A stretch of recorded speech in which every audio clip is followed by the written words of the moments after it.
परमेश्वर की महती कृपा से कल मैं बुलंदशहर गया था स्वामी जी महाराज के घनिष्ठ संबंधियों से आशीर्वाद प्राप्त करने के लिए। महाराज का प्रताप अभी भी वैसा ही बना हुआ है वहां पर जैसा उनके जीवन काल में होगा। सत्संग था 1 घंटे का। अमृतवाणी के पाठ के उपरांत एक चर्चा आरंभ हुई वहां पर। इस संसार में गरीब भी दुखी है, अमीर भी दुखी है, नानक दुखिया सब संसार, ऐसी चर्चा आरंभ हुई थी। कर्मचारी भी दुखी है, व्यापारी भी दुखी है, काम करने वाला भी दुखी है, जिसके पास काम नहीं वह भी दुखी है, संतान वाला भी दुखी है, निस्संतान भी दुखी है, प्रधानमंत्री भी दुखी है तो एक गरीब आदमी भी दुखी है, भिखारी भी दुखी है। कोई ऐसा व्यक्ति इस संसार में दिखाई देता नहीं जो दुखी ना हो। संत महात्माओं ने कहा अनेक कारण हैं इस दुख के। वह तो स्पष्ट कर देते हैं ना इस बात को। परमेश्वर की सृष्टि में दुख नहीं है, दुख है तो मानव की सृष्टि में, परमात्मा की सृष्टि में दुख नहीं। मानव की अपनी कृति है ये दुख। उसके शब्दकोश में, परमेश्वर के शब्दकोश में ये दुख नाम की कोई चीज नहीं है, मानव कृति है ये। कोई कहता है दुख होता है जब व्यक्ति विवेक शून्य हो जाता है। कोई कहता है दुख होता है व्यक्ति जब देह अभिमानी हो जाता है। कोई कहता है आदमी वह दुखी है जो अज्ञानी है, जो अविद्या से ग्रस्त है। जो भी कारण आप समझ लीजिएगा भक्तजनों, इसके मूल में एक कारण जो संत महात्माओं ने खोज करके निकाला है वह कारण है परमेश्वर का विस्मरण। जब परमात्मा भूल जाता है तो दुख आके रहेगा, इससे छुटकारा नहीं है।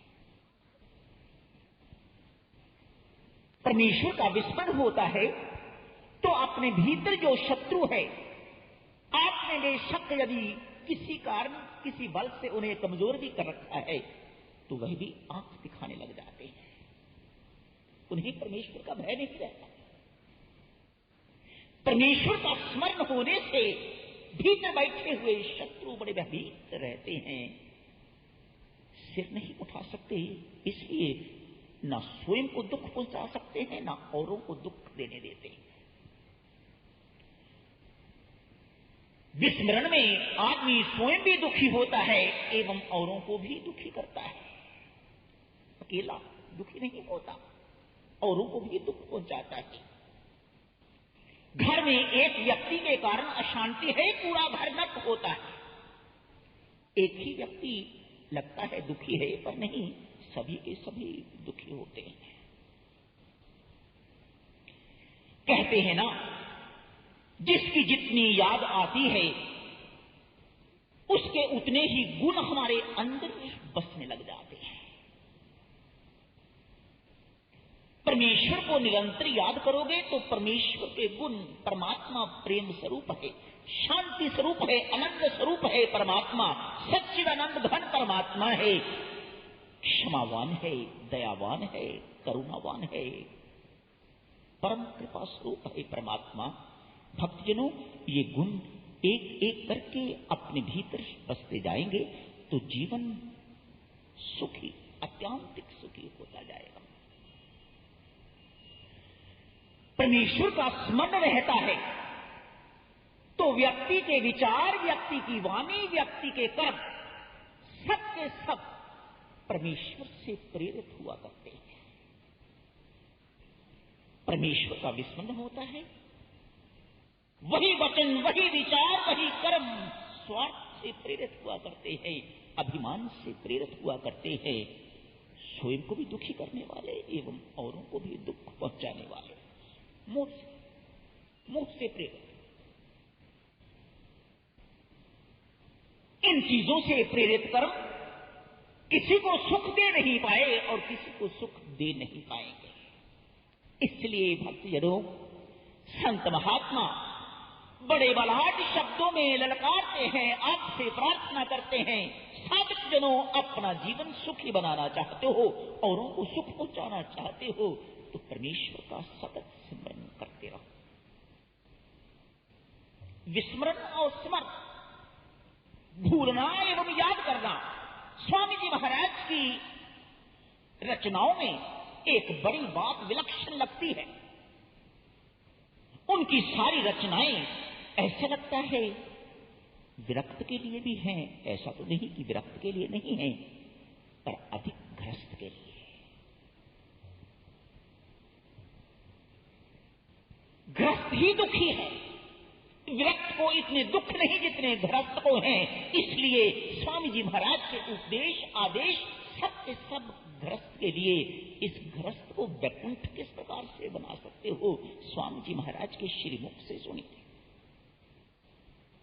परमेश्वर का सतत स्मरण करोगे, सपने में भी न बिसरे नाम, ऐसी स्थिति आनी चाहिए।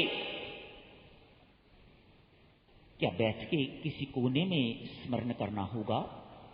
ना, ऐसा नहीं कहा उन्होंने। चलते फिरते, काम करते, सैर करते, उठते बैठते, सोते जगते, खाते पीते, हर वक्त प्रयत्न करिएगा वह सब कुछ भी होता रहे और परमेश्वर का स्मरण भी होता रहे। भक्तों, ऐसी साधना कहीं और नहीं है, ढूंढ के देखो। ऐसी साधना के लिए कोई उपदेश नहीं देता, और ऐसा नहीं है कि ऐसी साधना करने के बाद किसी को परम धाम नहीं मिला, वह भी मिला। स्मरण का सर्वोत्तम साधन स्वामी जी महाराज बताते हैं, राम नाम का नित्य सत 24 घंटों उच्चारण करते रहिएगा। इस मन को अवारागर्द मन, स्वामी जी महाराज के शब्द हैं, मन के लिए उसे अवारागर्द कहते हैं। इस अवारागर्द मन को इतना याद करिएगा राम को मन से कि ये मन कहीं अवारागर्दी करने के लिए निकल ना जाए। कितना सरल सा साधन है। आदमी योग करता है, नाक मुंह सिकोड़ता है, प्राणायाम करता है, बहुत कुछ करता है, एकांतवास जाके करता है। स्वामी जी महाराज कहते हैं कुछ करने की आवश्यकता नहीं, घर बैठ के ये करो जो मैं कह रहा हूं, ये करोगे तो आपका कल्याण कोई रोक नहीं सकेगा, अवश्य भावी होके रहे।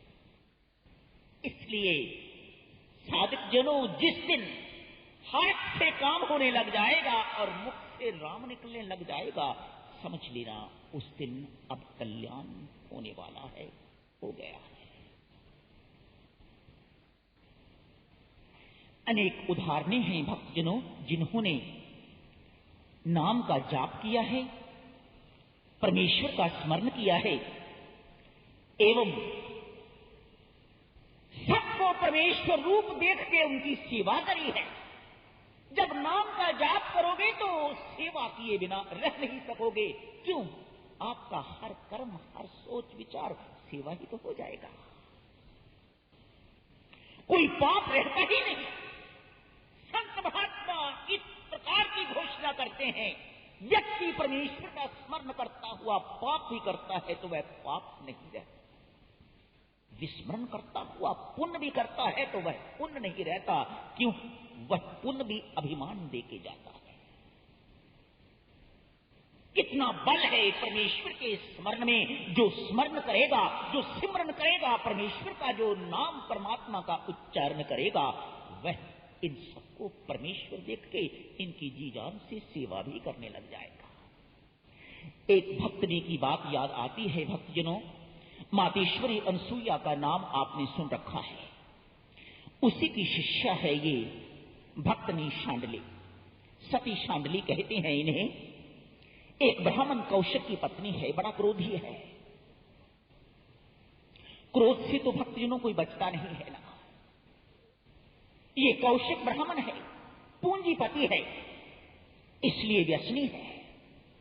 ऐसा नहीं हर पूंजीपति व्यसनी होता है, पर प्राय पूंजीपति जितने भी होते हैं कुछ ना कुछ रोग तो उन्हें लगा ही होता है, कुछ ना कुछ व्यसन तो उन्हें पकड़ के रखता ही है। कौशिक ब्राह्मण है जाति का, पर व्यसन लगा हुआ है, इसे क्रोधी है, प्राय अपनी पत्नी को फटकारता रहता है। वह जी जान से सेवा करती है। अपने कर्मों के अनुसार कौशिक कोड़ी है, चल नहीं सकता, फिर नहीं सकता, बाथरूम तक नहीं जा सकता, इसलिए मलमूत्र से गद्दे कपड़े शांडली ही धोती है, भोजन करवाती है। मानो जो कुछ भी उसे स्वयं करना चाहिए वह स्वयं न करके ये सती शांडली सब कुछ करती है। ऐसी पतिव्रता नारी शांडली फटकार खाती है। एक वैश्या के प्रति ये ब्राह्मण असक्त है, अपने पति की आज्ञा के अनुसार रोज रात उसे कंधों पर उठा के वैश्या के मकान पर छोड़ाती है, रात भर नीचे प्रतीक्षा करती है, भोर होते ही अपने पति को कंधों पर उठा के घर ले आती है। मातेश्वरी अनसुईया की शिष्या शांडली। एक पुत्र है योगी, एकांतवास करता है, अनेक सिद्धियों का मालिक, घर नहीं आता, बाहर रहता है, अनेक वर्षों से बाहर ही रह रहा है। आज एक पेड़ के नीचे बैठा हुआ समाधिष्ठ है। कुछ एक चोर राजघराने से चोरी करके आ रहे हैं, उनके पीछे पकड़ने वाली पुलिस लगी हुई है, इसलिए अपना सारे का सारा सामान इस योगी के पास छोड़ जाते हैं। योगी पकड़ा जाता है। राजघराने से हुक्म होता है जहां से ये सामान पकड़ा गया है कोई पूछताछ नहीं करी गई, कुछ नहीं करा गया, वहीं पर इसे फांसी पर लटका दिया जाए। राजघराने का राजा का हुक्म है, उसी पेड़ के नीचे उन्हें फांसी लगवाने का हुक्म हो गया। सौभाग्यवश, संयोगवश वही रास्ता है जहां से शांडली रोज अपने पति को कंधों पर उठा के ले जाती है वैश्या के घर और वहां से वापस लेके आती है। आज ये योगी लटका हुआ है, मरने की तैयारी कर रहा है, थोड़ा अंधेरा है, शांडली को ठीक ढंग से दिखाई नहीं दिया। पति का सिर इस लटके हुए व्यक्ति के साथ लग गया है। कौन है जो मरने वाले को परेशान कर रहा है? योगी का क्रोध या जागा? कौन है जो मुझे आराम से मरने भी नहीं दे रहा? शाप दे दिया, सूर्य उदय होने से पहले पहले तेरी भी मृत्यु हो जाएगी। शांडली कहती है, क्षमा कीजिएगा महाराज, दोष इनका नहीं, छुए ये हैं, पर दोष मेरा है जिनके कंधों पर ये विराजमान है। महाराज, दोष मेरा है, जो शाप देना हो मुझे दीजिएगा, इन्हें शाप ना दीजिएगा। योगी और क्रोधित होता है, मेरे शाप को कोई जुठला नहीं सकता, सूर्योदय होने से पहले पहले इसकी मृत्यु हो जाएगी। सती का सतित्व जागा, नाम की उपासना करी हुई है और पति की सेवा करी हुई है। भक्तजनों, इसके अतिरिक्त संत महात्मा एवं शास्त्र कहते हैं शांडली ने इन दोनों चीजों के अतिरिक्त कुछ नहीं किया हुआ, नाम का जाप किया हुआ है और अपने पति को परमेश्वर मान के उनकी सेवा करी हुई है। सतित्व जागा, कहा जा कल से सूर्य उदय नहीं होने दूंगी। 3 दिन तक सूर्य उदय नहीं हुआ। ब्रह्मा विष्णु महेश सबके सब देवी देवता त्रसित हो गए हैं, संत महात्मा इकट्ठे हो गए। इस वक्त शांडली को मनाना बहुत मुश्किल है, इसलिए शांडली के गुरु के पास जाते हैं, मातेश्वरी अनसुईया के पास। मातेश्वरी कृपा करो हमारे ऊपर, अपनी शिष्या को मनाओ, 3 दिन से सूर्योदय नहीं हो रहा, अंधकार ही अंधकार छाया हुआ है, कृपा करो हमारे ऊपर, कृपा करो हमारे ऊपर। गुरु आज्ञा को कौन डाले? अच्छा शिष्य तो नहीं टालता। अच्छा शिष्य जिसे कहा जाता है वह परमेश्वर की आज्ञा का उल्लंघन कर सकता है, लेकिन गुरु की आज्ञा का उल्लंघन नहीं कर सकता। इसी विश्वास से सबके सब मातेश्वरी अनसुईया के पास आए। चलिए मां। मातेश्वरी अनसुईया शांडली को कहती है, बिटिया सूर्य को छोड़ दे, उदय होने दे। मैं तेरे पति को जिंदा करवाऊंगी। एक सती दूसरी और सती, एक शिष्या दूसरी गुरु। शांडली सूर्य उदय होने देती है। उदय होते ही पति का शरीर छूट जाता है, मृत्यु हो जाती है। पति भी प्रायश्चित कर रहा है, बहुत कुछ कर रहा है। शांडली के लिए बहुत क्षमा कर दिया, अनेक बातें कही, मांगी क्षमा, बहुत कुछ हुआ, बीच की बातें हैं। पर जो कहने वाली बात है भक्तजनों, वह मात्र ये, मातेश्वरी अनसुईया ने पति के प्राण लौटाए। स्वस्थ युवक बन गया है ब्राह्मण कौशिक। ब्राह्मण कौशिक शांडली के पांव पकड़ के उनसे क्षमा मांगना चाहते हैं। शांडली सती है, कहती है, महाराज सच मानिएगा, ये आपकी सेवा का प्रताप है। जो नाम जपता है वह सब में नामी को देख के उनकी सेवा करता है। भक्तजनों, सिमरन का यही महत्व है। परमेश्वर का सिमरन कीजिएगा, सतत सिमरन कीजिएगा। क्या यही पर्याप्त है? कैसे करना चाहिए? ये आवश्यकता तब पड़ती है जब इस उपासना से आप सर्वोत्कृष्ट लाभ लेना चाहते हैं, सुगम लाभ लेना चाहते हैं, तुरंत लाभ लेना चाहते हैं और भरपूर लाभ लेना चाहते हैं। तो हमारी नाम की उपासना, ये साधना किस प्रकार की होनी चाहिए? हमें किन किन बातों का ध्यान रखना चाहिए? हर बात विस्तार पूर्वक तो नहीं कही जा सकेगी, मात्र संकेत बिंदु दिए जाएंगे। इन बातों का ध्यान रखेंगे तो आपकी नाम की उपासना जो है, ये साधना तुरंत और बड़ी सुगम फलवती हो जाएगी, भरपूर लाभ होगा। नाम आपका अपना रंग हमारे ऊपर चढ़ाए बिना रह ही नहीं सकता। स्वयं वह इतना रंगीला है, वह हमें ना रंगे ये हो ही नहीं सकता। पर कुछ एक बातें हैं जिनका विशेष ध्यान रखने की आवश्यकता है। सर्वप्रथम नाम का जाप इस प्रकार करिएगा कि परमेश्वर का सिमरन सतत बना रहे। ये एक बात है।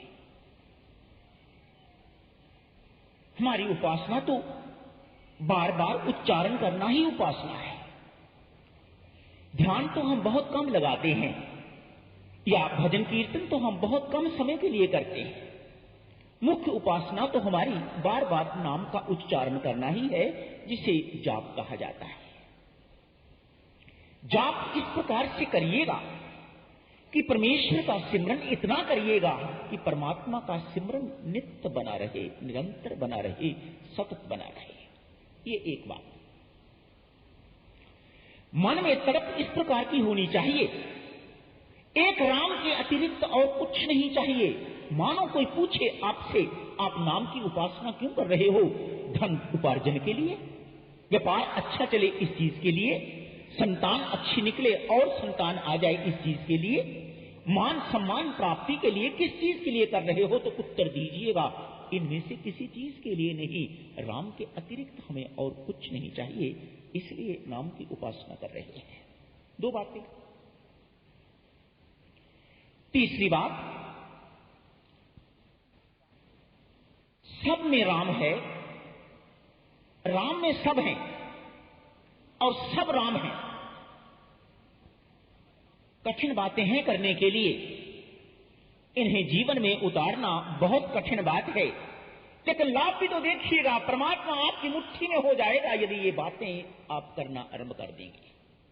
उपलब्धि कोई छोटी नहीं है। 2500 रुपया महीने का या 100 रुपया दिन का या 200 रुपया दिन का कमाना होता है। सुबह व्यक्ति घर से निकलता है, रात को थका मांदा घर आता है, तब जाके एक मामूली सा नश्वर कुछ सिक्के कुछ नोट मिलते हैं। यहां तो अनश्वर चीज शाश्वत चीज प्राप्त होने वाली है। इसके लिए यदि इतना भी नहीं कर सकते तो फिर किस चीज के लिए करोगे? जिन चीजों के लिए कर रहे हो उनसे तो पेट भरने नहीं वाला है, उनसे आपकी मांगें कभी पूर्ण होने नहीं वाली हैं। जितनी मर्जी करते रहिए, सब कुछ भी मिल जाए, यदि परमेश्वर के चरणों में प्रीति नहीं मिली हुई है तो जीवन में अभाव सदा भटकता रहेगा। सब कुछ है लेकिन ऐसा लगता है अभी जो कुछ होना चाहिए था वह नहीं हुआ। मानो जन्म जन्म भी इस प्रकार बीत रहे हैं, इस कारण वह अभाव अभी भी खटक रहा है। क्यों? जो असली चीज मिलनी चाहिए वह अभी तक नहीं मिली है और यह खटकता रहेगा। मत सोचिएगा यदि इसकी प्राप्ति की ओर आप ध्यान नहीं देते तो अभाव जो है वह आपका पूर्ण हो जाएगा। ये बात बिल्कुल गलत। राम सब में है, सब राम में है, राम ही सब कुछ है, सब राम का है। ये तीसरी बात जीवन में आनी चाहिए नाम की उपासना में। अपने ऊपर, औरों के ऊपर, अपने इर्द गिर्द सारे संसार में जो भी घट रहा है वह राम की परम इच्छा से घट रहा है। ये इन आंखों से स्पष्ट दिखाई देना चाहिए। चौथी बात, ध्यान देना माताओं, जो लाभ आज वर्णन किया जा रहा है इससे बड़ा लाभ सारे संसार में कोई नहीं है। इसलिए ये बातें भी थोड़ी बड़ी बड़ी जीवन में लाने योग्य, असंभव नहीं है, कठिन अवश्य है लेकिन असंभव नहीं है। क्यों? संतों महात्माओं ने ये बातें अपने जीवन में उतारी हुई हैं, लाई हुई हैं, उनको ये सारा लाभ प्राप्त हुआ है। इसीलिए तो आपकी सेवा में ये सब बातें प्रस्तुत की जा रही हैं। जो कुछ घटता है राम इच्छा से घट रहा है, ये बात पक्की हृदयंगम होनी चाहिए। मन से, वाणी से, शरीर से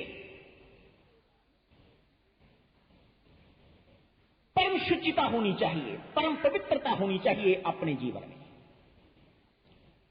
तब झोली में राम बिठाते हैं, तब आपकी झोली में राम बैठते हैं। जब इन सब बातों का ध्यान रखोगे, जब ये सब बातें जीवन में आएंगी। क्या बातें हैं जो हमारे जीवन में ये उतरने नहीं देती? कुछ एक बात आए तो है ना जो इन बड़ी बड़ी बातों को हमारे जीवन में उतरने नहीं देती और नाम का रंग हमारे ऊपर चढ़ने नहीं देती। क्यों? अभी तक हम बेरंग हैं, अभी तक राम रंग चढ़ा नहीं हुआ है। क्या बातें हैं? उन सब का भी वर्णन बहुत विस्तार पूर्वक नहीं किया जाएगा, लेकिन नाम अवश्य आपकी सेवा में आज रखे जाएंगे। सर्वप्रथम गुरु में अविश्वास। यही नहीं पता हमारा गुरु कौन है, बड़ी भारी दुविधा। ये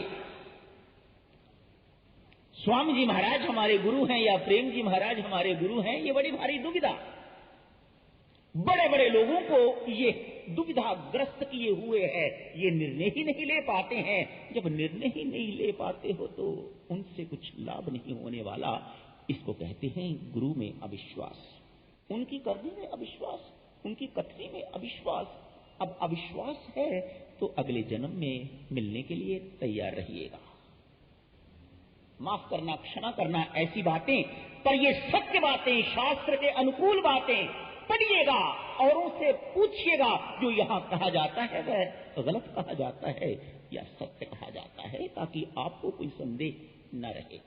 अगले जन्म के लिए तैयारी करिएगा, मिलेंगे, देखेंगे कौन गुरु आपको तब मिलता है। गुरु में अविश्वास। गुरु में जब अविश्वास कहा जाता है तो स्पष्ट है परमात्मा में भी विश्वास ऐसा ही है। जब तक वह आपका कहना मान रहा है तब तक विश्वास, जब तक आपके कहने के अनुसार नहीं हुआ तब अविश्वास। परमात्मा के प्रति भी विश्वास ऐसा है। नंबर 2 पर संतों महात्माओं ने बड़ी सूझबूझ से रखा है एक शब्द, ईर्ष्या अग्नि। अनेक दुर्गुणों में से एक दुर्गुण चुना है, क्रोध अग्नि तीसरे नंबर पर रखा है, ईर्ष्या अग्नि रखी है नंबर 2 के ऊपर। बहुत बड़ी बाधा। आज थोड़ी चर्चा इसके विषय में करेंगे, पहले सभी नाम सुन लीजिएगा। गुरु में अविश्वास, ईर्ष्या अग्नि, क्रोध अग्नि नंबर 3। हमेशा दूसरों के दोष ही देखते रहना। वैसे तो ये ईर्ष्या के अंतर्गत ही आता है, लेकिन संतों महात्माओं ने इसे नंबर 4 पर अलग करके रखा है। बात तो सही भी है भक्तजनों, राम रूपी फुलवारी में आते हैं, यही समझ लीजिएगा, या कहीं भी जाते हैं, फूल तो वहां कभी कभी दिखाई देते हैं, कांटे तो सदा दिखाई देते हैं। क्या करें, हमारी दृष्टि कांटों तक ही सीमित रहती है, फूल देखने योग्य हमारी दृष्टि है ही नहीं। हमने अपनी दृष्टि में कोई परिवर्तन नहीं लाया। इनमें दोष दिखाई देते हैं। गुरु में अविश्वास है तो राम कहां से दिखेंगे? नहीं दिखेंगे, कभी नहीं दिखेंगे। नंबर 5, अपने शरीर से किसी दूसरे व्यक्ति को हिंसा पहुंचानी, चोरी इत्यादि कुछ और कुछ करना, ये नंबर 5। अंतिम बात, असंयमी जीवन।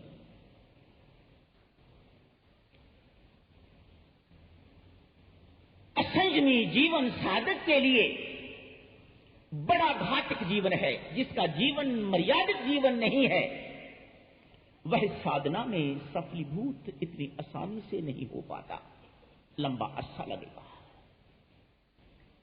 संभवतः कुछ एक जन्म। परमेश्वर का विधान है भक्तजनों, वह इसे टालता नहीं है, वह उसके अनुसार चलता है। जहां उसे ये आवश्यकता महसूस होती है, मेरे विधान के अनुसार किसी न किसी प्रकार के ब्रह्मचर्य के पालन की आवश्यकता है, वह आपको ब्रह्मचर्य का पालन आपसे करवाते रहेगा। तब आपको जो कुछ देना है देगा, इससे पहले नहीं। देखिएगा, अपने जीवन में भी देखिएगा, औरों के जीवन में भी ये बात देखिएगा। असंयमी जीवन विनष्ट विनाश की ओर ले जाता है, और संयमी जीवन परमेश्वर की ओर, विकास की ओर ले जाता है। एक विकास की ओर ले जाता है, दूसरा विनाश की ओर ले जाता है। ये सब बाधाएं हैं। इनमें से जो शेष थोड़ा सा समय रह गया है, आज ईर्ष्या की बात करते हैं। संतों महात्माओं ने इसे कहा, ये अग्नि है। क्या होता है ईर्ष्या में?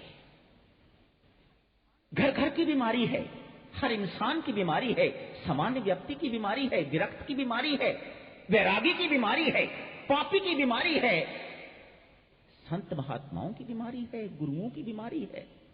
कोई इस रोग से मुक्त नहीं है। कैसा रोग है? बड़ा भयानक रोग। संत महात्मा कहते हैं, एक साधक ऐसा होना चाहिए जो दूसरे भक्त को देख के उसकी प्रशंसा ही प्रशंसा करता रहे, उसके ऊपर प्रसन्न हो। वाह परमात्मा, तेरा कोई और भक्त मेरे अतिरिक्त और आगे। पर नहीं, ईर्ष्या में बात भाव दूसरे उदित होते हैं। एक मैं भक्त, मेरे अतिरिक्त दूसरा भक्त ये कहां से आ गया? इसकी भक्ति किसी न किसी ढंग से भंग करनी चाहिए। ये ईर्ष्या के चेतक। ईर्ष्यालु व्यक्ति, उसकी साधना, सच मानिएगा भक्तजनों, अपना अपना अंतःकरण खोल के देखिएगा। अनुभव की बातें हैं ये, संतों महात्माओं की बातें हैं। ईर्ष्यालु साधक साधक कहलाने योग्य नहीं होता। क्यों? उसकी सारी की सारी साधना एक ही बात पर केंद्रित होती है, जिसके प्रति उनकी ईर्ष्या है उनको नीचा कैसे दिखाना है। इसके अतिरिक्त कोई साधना नहीं है उनकी। राम राम भी जपते हैं तो वह इसीलिए कोई साधन ढूंढने के लिए कि उनको नीचा कैसे दिखाया जाए, उनको बीच में से कैसे निकाला जाए। ईर्ष्या के चिन्ह अग्नि कहा है संतों महात्माओं ने। क्यों और कैसी अग्नि? जैसी अंगीठी होती है ना, अग्नि जलती होती है, अंगीठी के संपर्क में जो भी कोई आता है वह इतनी आसानी से जलता नहीं है। कोई गलती से हाथ लगा देगा तो उसको जलन महसूस हो सकती है, लेकिन अंगीठी स्वयं तो जल रही है, धुक रही है, वह अंदर ही अंदर जल रही है, जर्जर हो रही है। नौबत यहां तक आ जाती है, थोड़ी देर के बाद अंगीठी बदलने की आवश्यकता पड़ती है। यही एक ईर्ष्यालु व्यक्ति की दशा है। भीतर ही भीतर ईर्ष्यालु व्यक्ति जिसके प्रति ईर्ष्या है, उसका कुछ बिगड़ेगा या ना बिगड़ेगा वह तो परमेश्वर जाने, लेकिन आपका अपना अवश्य बिगड़ रहा है और भरपूर बिगड़ रहा है। कभी उदात नहीं हो पाओगे, कभी उन्नत नहीं हो पाओगे। संत महात्मा कहते हैं कभी कोई ईर्ष्यालु व्यक्ति यदि उन्नत हो भी जाता है तो समझ लीजिएगा पतन होके रहेगा। कैसे शब्द है संतों महात्माओं के, देखो। आज नहीं कल, कल नहीं परसों कोई ईर्ष्यालु व्यक्ति यदि उन्नत होता है जीवन काल में तो उसका पतन होके रहेगा। भक्तजनों, ये बातें सामान्य व्यक्तियों के लिए भी कही जाती हैं और साधकों के लिए मुख्यतः कही जाती हैं। मात्र इच्छा हृदय से इतनी है, सामान्य व्यक्ति साधक बने और साधक और ऊंचा साधक बने। मत्सर कहते हैं इसे, ईर्ष्या मत्सर। कौन ऐसा है जिसे मत्सर ने परेशान नहीं किया? संत महात्मा भी इससे ग्रस्त हैं, वह भी इसी मेरे और अधिक शिष्य हो जाएं, इसके इतने शिष्य किसी न किसी ढंग से कोई बाधा डालो, इसके अधिक शिष्य न बन सके। ये उनका मत्सर, ये उनकी ईर्ष्या। झूठे इल्जाम लगाएंगे, मिथ्या दोषारोपण करेंगे, दोष वर्णन करेंगे, उनका प्रचार करेंगे दोषों का, ताकि किसी न किसी ढंग से वह व्यक्ति सफलता को प्राप्त न कर सके। ये सब ईर्ष्या के चिन्ह। ईर्ष्यालु व्यक्ति ऐसा करता है। एक छोटी सी कहानी याद आती है, 2-1 मिनट का समय है। एक बड़े उच्च कोटि के सिद्ध की, बहुत सिद्ध हुए हैं वैसे तो संत नाबादास की एवं तुलसीदास की ईर्ष्या बड़ी प्रसिद्ध है। पूज्य गुरुदेव प्राय ये कथा सुनाया करते थे। पर आज एक बहुत सिद्ध की कथा, वह सिद्ध है चांगदेव। अपनी सिद्धियों के अनुसार उसने अपनी आयु 1400 वर्ष की कर ली है। इतना ऊंचा सिद्ध है, मरता ही नहीं। 1400 वर्ष की उसकी आयु है चांगदेव की। ये उस वक्त की बात है जब संत ज्ञानेश्वर अभी 16 ही वर्ष के थे। संत ज्ञानेश्वर के लिए प्रसिद्ध हो गया, छोटा सा बालक है, 16 वर्ष की आयु है, ज्ञानी है। चांगदेव जी उनके प्रति ईर्ष्यालु हो गए। मेरे होते हुए, इतने सिद्धियों के मालिक के होते हुए, ये छोटा सा छोकरा, कल का छोकरा, ये ज्ञानी कहां से आ गया? सोचा पत्थर लिखता हूं। पत्थर लिखने के लिए बैठे। आयु में छोटा है इसलिए पूजनीय नहीं लिखा जा सकता।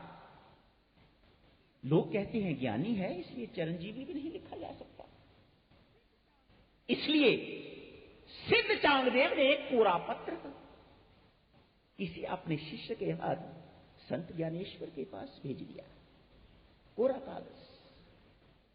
संत ज्ञानेश्वर पत्र देखते हैं, जो नहीं लिखा हुआ था वह पढ़ के कहते हैं, जाओ उन्हें कहो महात्मा आपकी आयु हो तो गई है 1400 वर्ष की, पर हो बिल्कुल कोरे के कोरे।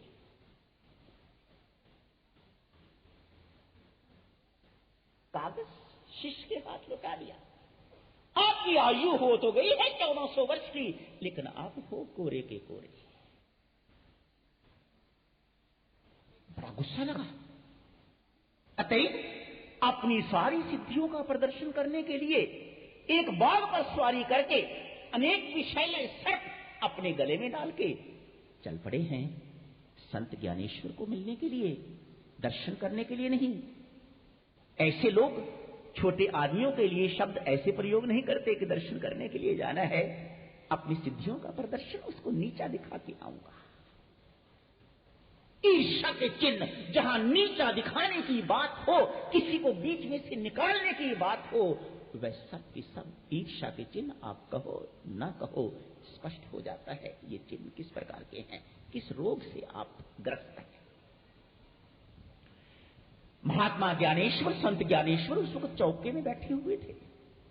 उनको पता लगा, सूचना मिली, चांगदेव जी एक बाघ पर बैठे हुए अनेक विषैले सर्प गले में डाले हुए आ रहे हैं मिलने के लिए।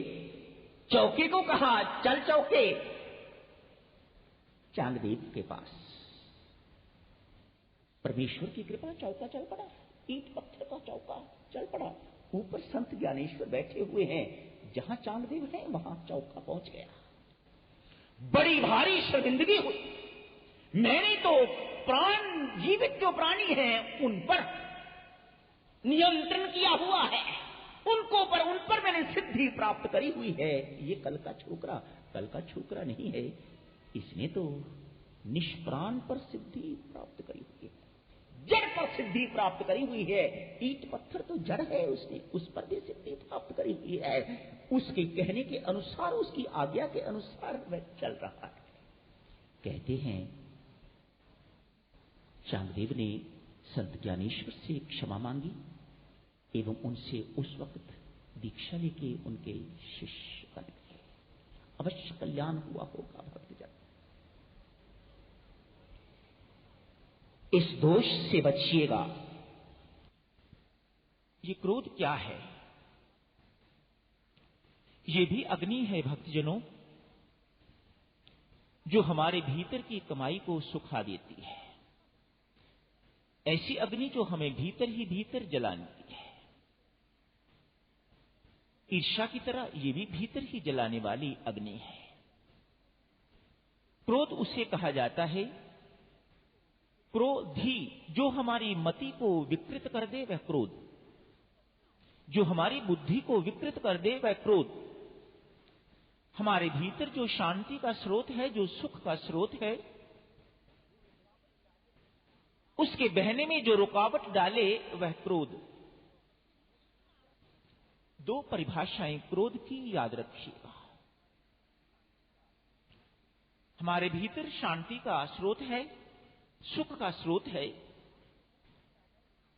जो उसके प्रवाह को रोक देता है उसे क्रोध कहते हैं संत महात्मा। जो हमारी बुद्धि को विकृत कर दे उसे क्रोध कहते हैं संत महात्मा। किन कारणों से क्रोध होता है? अनेक कारण हैं भक्तजनों, सभी तो वर्णन नहीं किए जा सकेंगे। मुख्यतः यूं कहिएगा, जब हमारे भीतर ये मान्यता आ जाती है, हमारे अनुसार संसार चले, हमारे अनुसार भगवान चले, जब उनसे औरों से हम अपेक्षा रखने लग जाते हैं, तो हर अपेक्षा पूरी तो कभी नहीं होती। जब अपूर्ण रह जाती है तो क्रोध का विस्फोट होता है। भगवान श्री कृष्ण कहते हैं, काम ही क्रोध है। मानो एक आवेग है जो एक रूप से दूसरे रूप में परिणत हो जाता है। काम एक आवेग है, वह दूसरे रूप धारण कर लेता है, क्रोध का रूप धारण कर लेता है। संत महात्मा रजोगुण इसका प्रमुख कारण कहते हैं। ये तो पढ़े लिखों की बातें हैं, हम जैसे अनपढ़ क्या समझें ये रजोगुण क्या होता है इत्यादि, इन बातों का हमें बहुत पता नहीं चलता। पर एक बात तो बड़ी है ना, जब हमारे अहंकार को ठेस पहुंचती है तो क्रोध का विस्फोट होता है। जब हमारी बात कोई मानी नहीं जाती, जब हमें बाईपास किया जाता है, जब हम कुछ चाहते चाहते हैं और होता कुछ है, तो इस बात पर क्रोध आ जाता है, क्रोध का विस्फोट हो जाता है। घर में बाप चाहता है मेरे बच्चे मेरा कहना माने, बच्चे कहते हैं बाप बूढ़ा हो गया है, अब इसे हमारे अनुसार चलना चाहिए। दोनों चाहते हैं हमारा कहना जैसा हम चाहते हैं वह हो। तो भक्तजनों, ये कभी ऐसा होता नहीं, इसीलिए क्रोध आएगा, और क्रोध आएगा तो घर में अशांति आके रहेगी। क्रोधी घर में कभी शांति रह नहीं सकती। क्रोधी घर में एक ही चीज रह सकती है, और वो है अशांति। भय भी रहता है, निराशा भी रहती है, चिंता भी रहती है, व्याकुलता भी रहती है, अशांति भी रहती है। भक्तजनों, जहां अशांति होती है वहां शांति नहीं होती। शांति नहीं होती तो इसका तात्पर्य है वहां परमात्मा नहीं होते।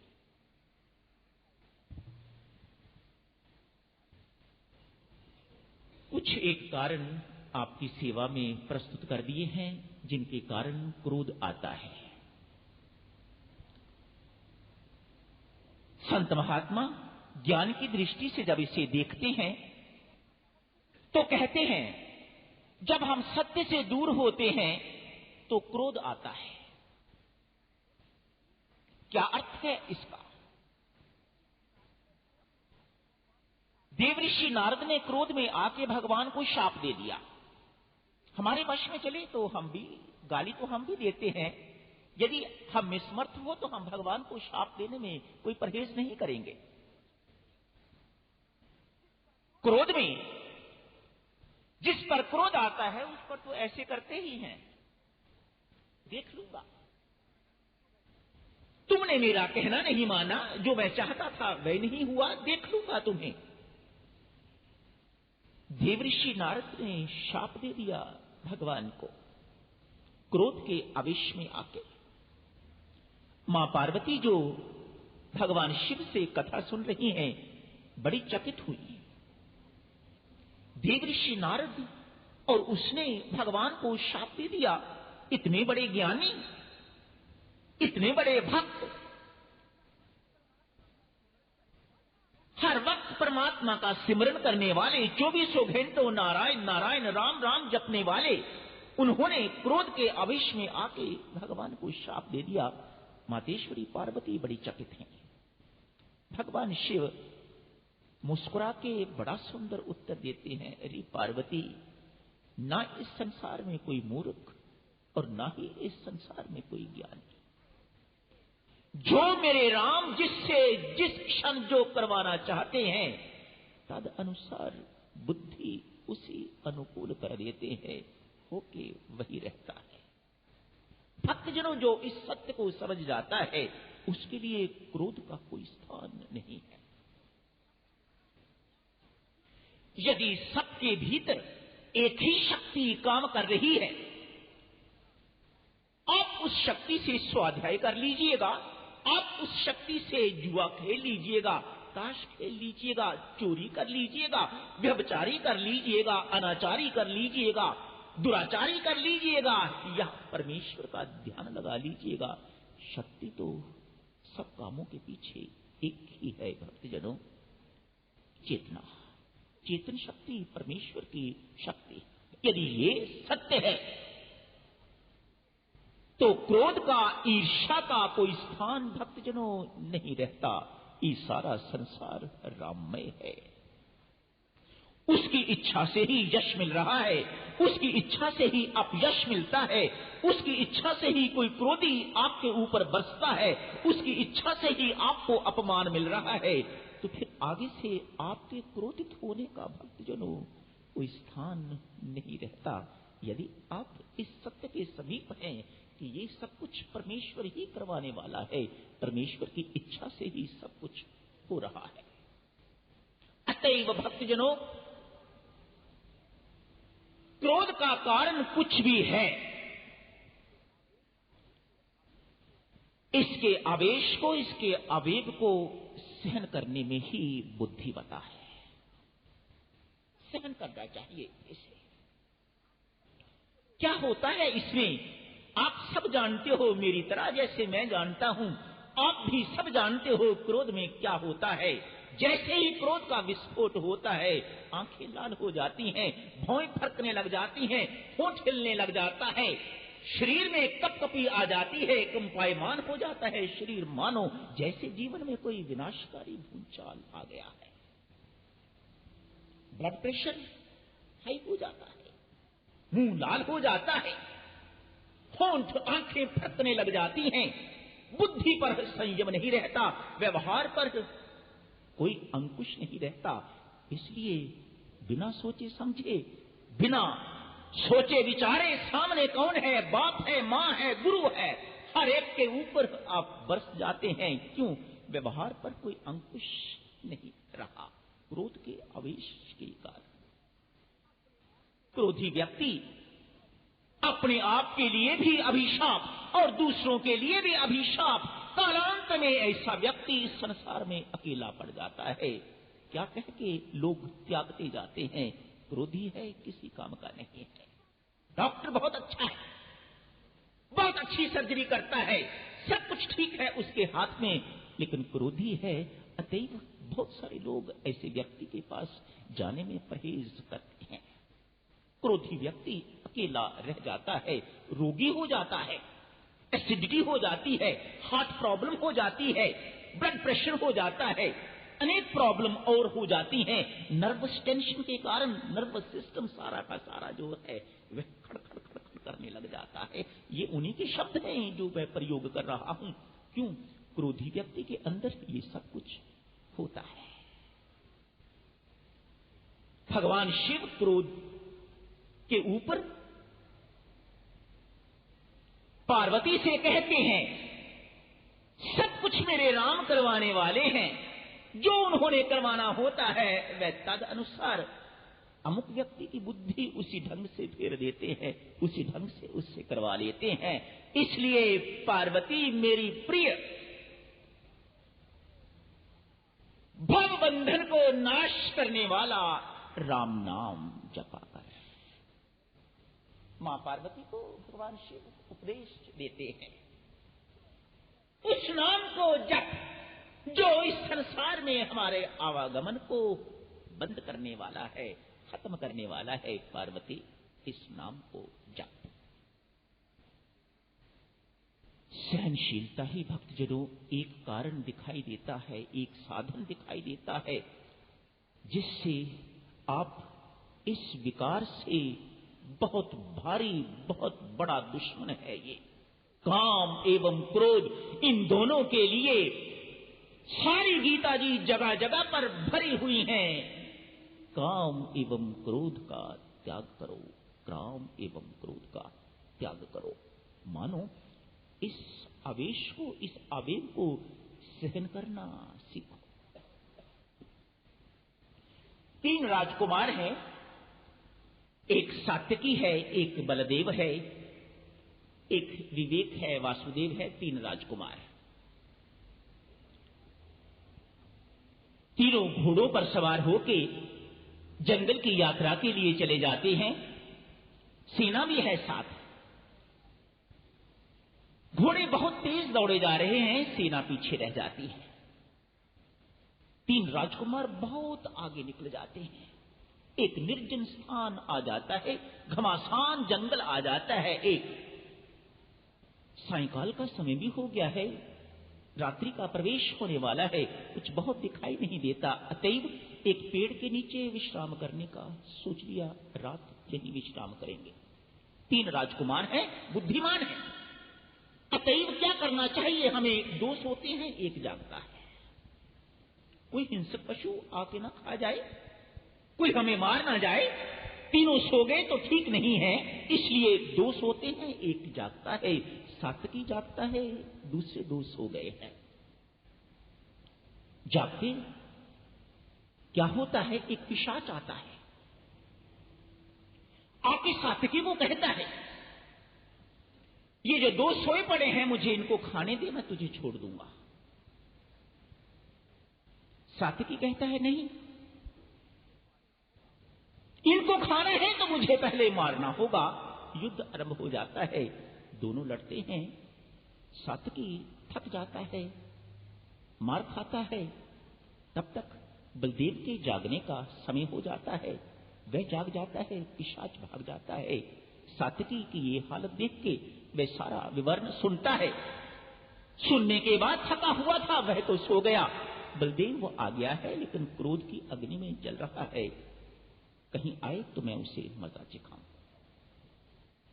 सात्विकी के सोते ही सोते पिशाच पुनः आता है, आके फिर वही प्रस्ताव करता है, इन दोनों को खाने दो, तुझे छोड़ दूंगा। वह तो पहले ही उबल रहा था, लड़ाई आरंभ हो गई, उसने भी मार खाई, वह भी थका, लहूलुहान हो गए, वह भी थका मांदा सो गया। तीसरा राजकुमार जागा है, सारी कथा सुन ली है। पिशाच पुनः आया है, आके वही प्रस्ताव, इस वासुदेव के ऊपर भी वही प्रस्ताव, इन दो को खा लेने दो, तुझे छोड़ दूंगा, तेरी जान बच जाएगी। इस व्यक्ति पर परमेश्वर की कृपा से कोई प्रभाव नहीं पड़ता, चुप रहता है। पिशाच थोड़ा और उत्साहित होता है, उत्साहित होकर उसकी मार पिटाई आरंभ करता है, लेकिन वह आगे से हाथ नहीं उठाता। जैसे ही वह आगे से चुप रहता है, शांत रहता है, पिशाच का आकार घटना आरंभ हो जाता है। उसकी शक्ति कम होनी शुरू हो जाती है। ये वासुदेव को स्पष्ट दिखाई देने लग गया है। और डांटता है और डपटता है और कुछ कहता है, लेकिन वासुदेव आगे से कुछ नहीं कहता। देखते ही देखते ये पिशाच एक रेंगता हुआ कीड़ा बन जाता है। अपनी जेब से रुमाल निकालता है वासुदेव और उस कीड़े को संभाल के रख लेता है। तब तक दूसरे जो सोए हुए थे वह भी जाग जाते हैं। भक्तजनों, ये पिशाच कौन है? क्रोध। जितना इसके साथ लड़ोगे, जितना अधिक क्रोधी होवोगे, उतना इसका आकार विकार और बढ़ता जाएगा, उतना ये अधिक शक्तिमान होता जाएगा। और जितना इसको सहन करोगे, जितना इसके प्रति शांत रहोगे, उतना ये छोटा होता जाएगा, एक कीड़े की तरह बन जाएगा। आओ, जो रात को तुम्हारे पास पिशाच आया था, मैं दिखाऊं आपको। रुमाल खोलता है, एक कीड़ा रेंगता हुआ दिखाई देता है। ये है वह पिशाच जो इतना विशाल था, इतना शक्तिमान था। आज आपकी शांति के सामने, आपके मुख बंद के सामने, आपकी सहनशीलता के सामने वह एक छोटा सा कीड़ा बन के रह गया है। भक्तजनों, ये तुच्छ बुद्धि इतनी ही प्रार्थना आपसे करती है। कोई आपके ऊपर क्रोध करता है, आपके ऊपर बचता है, तो भी शांत रहिएगा। आपको क्रोध का अवसर आता है तो भी भक्तजनों शांत रहिएगा। यही एक साधन अति शक्तिशाली दिखाई देता है, जिससे क्रोध जैसे विकृत विकार के साथ निपटा जा सकता है। असहनशीलता का चिन्ह है भक्तजनों क्रोध, और क्रोध के ऊपर वशीकरण आपकी सहनशीलता, आपकी उदारता, आपकी व्यापकता, आपकी आध्यात्मिकता, उसका चिन्ह है।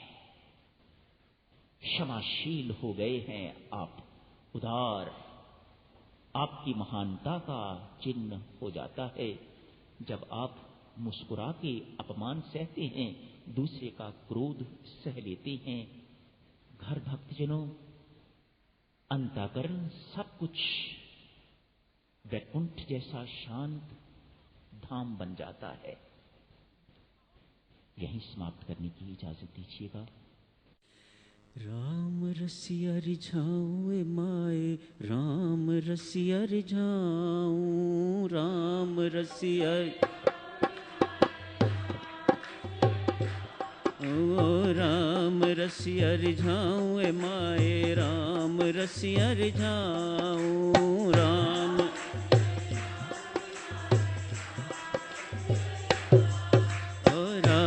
रसिया रिझाऊं माए, राम रसिया रिझाऊं।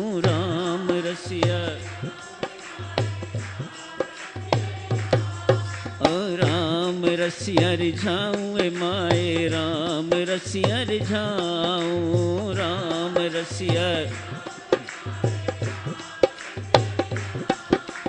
राम रसिया रिझाऊं राम रसिया राम रसिया रिझाऊं राम रसिया रिझाऊं राम रसिया रिझाऊं राम रसिया रिझाऊं माए राम रसिया रिझाऊं राम रसिया राम रसिया रिझाऊं माए राम रसिया राम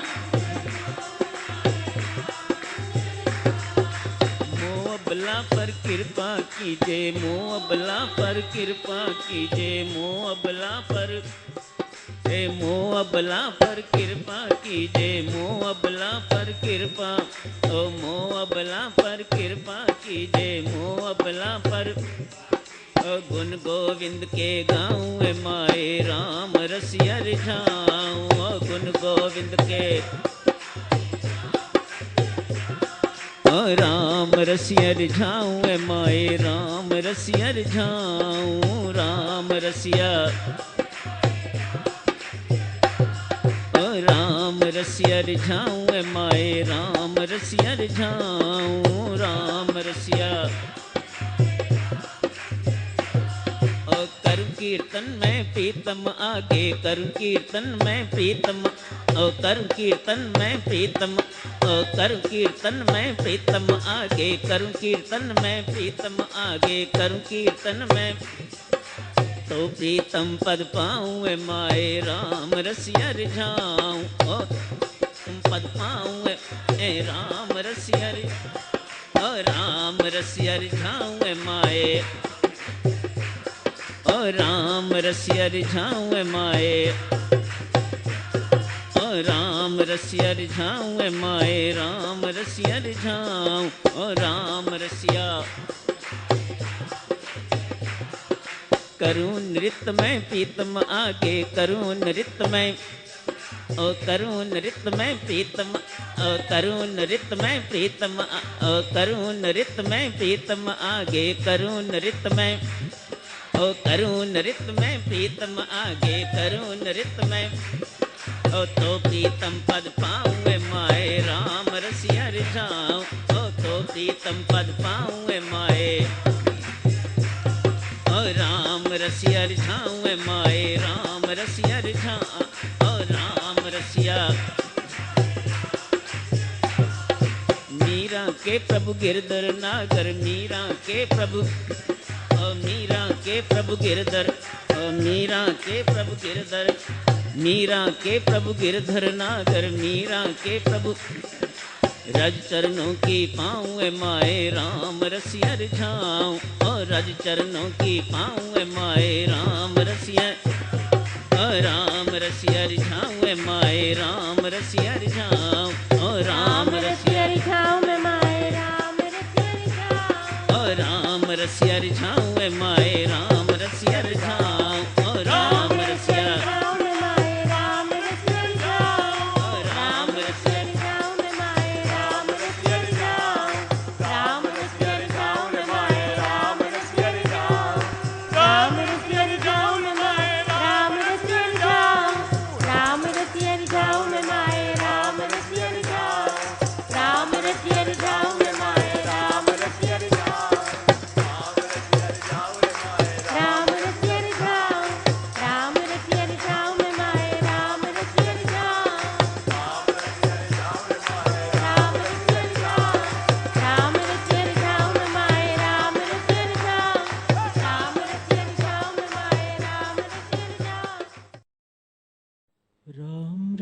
जपो कट जाएगी 84 राम राम जपो